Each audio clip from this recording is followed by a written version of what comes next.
Hello everyone, my name is Mark Moanya and I am the creator of this 3D model Eyeballs, and what we're looking right now is the inside of the folder Mannix Eyeballs, and it consists of the blend file and the textures folder, and all the textures are inside this textures folder. Everything is here, and let's go inside the blend file itself to see what's inside. And here in the outliner I named everything appropriately. You can see there's blue inner, eyeball brown inner, eyeball green inner, eyeball yellow inner, and outer eyeball outer. My eyeball actually consists of two parts, the inner eyeball and the outer eyeball. And the inner eyeball will have the sclera, the iris, and the pupil, while the outer eyeball will just be the transparent one that makes the eyeball appear shiny and wet. Okay, and if you want, the first layer will be the brown inner eyeball, the second will be the blue inner eyeball, the third will be the yellow inner eyeball, and the fourth will be the green inner eyeball. And the 11th layer will be the transparent one, the glassy one, and the last layer will be the lighting, the camera, and the background, and they are all parented to an empty, so when you turn the empty around, everything will turn around. This is just for a quick rendering, so to see what's going on, to see how it looks like. Nothing fancy in it. Okay, let's go back to the node editor. Okay, for example, in a brown inner eyeball, although I call it brown inner eyeball, I still give you the freedom.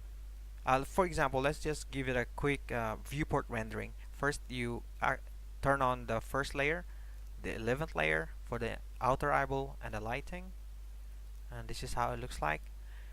And although I call it by color, that doesn't necessarily mean that it has to be only that color. So I give you the freedom to change its color.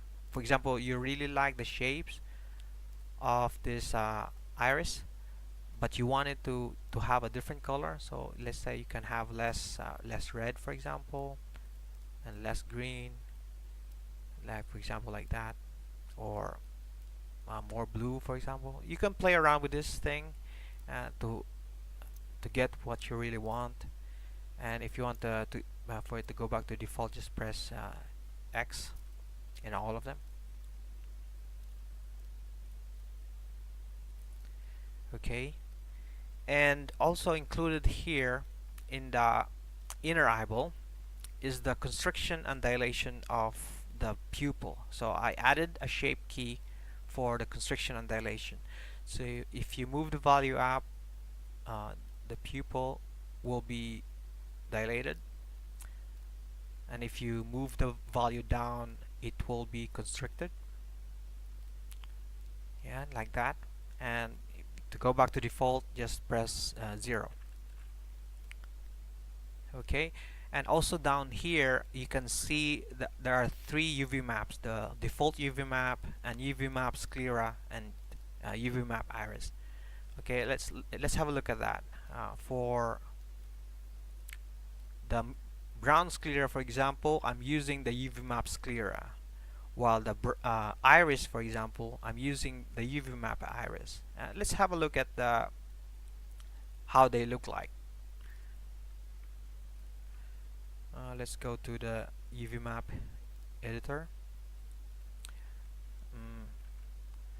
This is how the UV map sclera look like. For example, let's have a look at the brown diffuse. This is how it looks like. And for brown iris diffuse, I'm using the UV map iris. This is how it looks like. Nothing fancy about this. It's pretty basic. But if you have any questions, just don't hesitate to ask me, and I give you the answer as quickly as possible. Okay, thank you for watching, and bye for now.